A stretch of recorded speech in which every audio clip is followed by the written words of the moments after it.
ವಾಯುವ್ಯ ಕರ್ನಾಟಕ ರಸ್ತೆ ಸಾರಿಗೆ ನಿಗಮದ ನೌಕರರ ಮುಷ್ಕರದ ಆತಂಕ ನಡುವೆ ಧಾರವಾಡ ಜಿಲ್ಲಾಡಳಿತ ಸಾರ್ವಜನಿಕರಿಗೆ ಮಹತ್ವದ ಭರವಸೆ ನೀಡಿದೆ.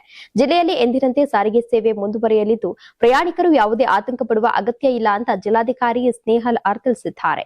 ಧಾರವಾಡ ಜಿಲ್ಲಾಧಿಕಾರಿ ಕಚೇರಿಯಲ್ಲಿ ಎನ್ಡಬ್ಲ್ಯೂಕೆಆರ್ಟಿಸಿ ಪೊಲೀಸ್ ಇಲಾಖೆ ಹಾಗೂ ಖಾಸಗಿ ಸಾರಿಗೆ ಸಂಸ್ಥೆಗಳ ಪ್ರಮುಖರೊಂದಿಗೆ ಸಭೆ ನಡೆಸಲಾಯಿತು. ಜಿಲ್ಲೆಯಲ್ಲಿ ಒಟ್ಟು 1003 ಮಾರ್ಗಗಳಲ್ಲಿ 11,014 ಟ್ರಿಪ್ಗಳಲ್ಲಿ ಸಾರಿಗೆ ಬಸ್ಗಳು ಎಂದಿನಂತೆ ಸಂಚಾರವನ್ನು ನಡೆಸಲಿವೆ ಎಂದು ಜಿಲ್ಲಾಡಳಿತ ಸ್ಪಷ್ಟಪಡಿಸಿದೆ. ಸಾರಿಗೆ ಸೇವೆಯಲ್ಲಿ ಯಾವುದೇ ವ್ಯತ್ಯಯ ಉಂಟಾಗದಂತೆ ಕಾರ್ಯನಿರ್ವಹಿಸುವ ನೌಕರರಿಗೆ ಸಹಕರಿಸುವಂತೆ ಮನವಿಯನ್ನ ಮಾಡಲಾಗಿದೆ. ಸಾರ್ವಜನಿಕರಿಗೆ ತೊಂದರೆ ಉಂಟು ಮಾಡುವ ಅಥವಾ ಸಾರಿಗೆ ವ್ಯವಸ್ಥೆಗೆ ಅಡ್ಡಿಪಡಿಸುವವರ ವಿರುದ್ಧ ಕಾನೂನು ಕ್ರಮ ಕೈಗೊಳ್ಳಲಾಗುವುದು ಎಂದು ಎಚ್ಚರಿಕೆಯನ್ನ ನೀಡಲಾಗಿದೆ. ಇದೇ ವೇಳೆ ಖಾಸಗಿ ಸಾರಿಗೆ ಸಂಸ್ಥೆಗಳು, ಆಟೋ ಹಾಗೂ ಮ್ಯಾಕ್ಸಿ ಕ್ಯಾಬ್ ಚಾಲಕರ ಸಂಘಗಳು ಕೂಡ ಸಾರಿಗೆ ವ್ಯವಸ್ಥೆಗೆ ಬೆಂಬಲ ನೀಡುವುದಾಗಿ ಜಿಲ್ಲಾಡಳಿತಕ್ಕೆ ಭರವಸೆಯನ್ನ ನೀಡಿವೆ. ಸಾರ್ವಜನಿಕರಿಗೆ ಯಾವುದೇ ತೊಂದರೆ ಉಂಟಾದಲ್ಲಿ ಎನ್ಡಬ್ಲ್ಯೂಕೆಆರ್ಟಿಸಿ ಸಹಾಯವಾಣಿ ಸಂಖ್ಯೆ 7760991555 ಸಂಪರ್ಕಿಸಬಹುದು ಎಂದು ಜಿಲ್ಲಾಧಿಕಾರಿ ತಿಳಿಸಿದ್ದಾರೆ. ಅಂದ್ರೆ ಈ ನಂಬರ್ಗೆ ಸಂಪರ್ಕಿಸಬಹುದು ಅಂತ ಹೇಳಿ ಜಿಲ್ಲಾಧಿಕಾರಿ ಅವರು ತಿಳಿಸಿದ್ದಾರೆ.